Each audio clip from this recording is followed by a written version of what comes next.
ప్రభుత్వాన్ని ఒకటే అడుగుతున్నాం, రాష్ట్ర రైతాంగానికి కూడా విజ్ఞప్తి చేస్తున్నాం. వీళ్ళు ఈ సబ్ కమిటీ వేసిందే టైం పాస్. సబ్ కమిటీ వేసిందే రైతు బంధు ఎగ్గొట్టేందుకు, రైతు భరోసాలో కోత పెట్టేందుకు.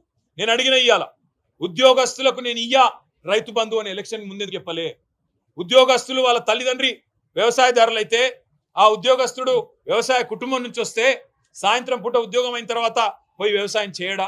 మరి ఆయనకు భూమితో ఉన్న కనెక్షన్ ఎందుకు కట్ చేస్తున్నావు? ఆయనను రైతుకు ఎందుకు గుర్తిస్తలేవు అని అడిగిన సమాధానం చెప్పలేదు.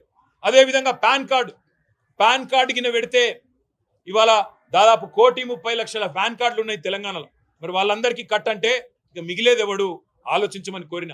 ఐటీ అంటున్నావు, ఇవాళ పాపం ఇన్కమ్ ట్యాక్స్ కట్టేటోళ్ళల్లా రైతు బిడ్డలైన ఐటీ ఉద్యోగులు ఉన్నారు, జర్నలిస్టులు ఉన్నారు. మరి రేపటి రోజున ఐటీ కట్టేటోళ్ళందరికీ తీసేస్తా రైతు బంధు అంటే ఎవడు మిగులుతాడు? అందుకే నేను అడిగినా దానికి సమాధానం లేదు. ఎటు పెట్టి వీళ్ళ సిద్ధాంతం ఒకటే,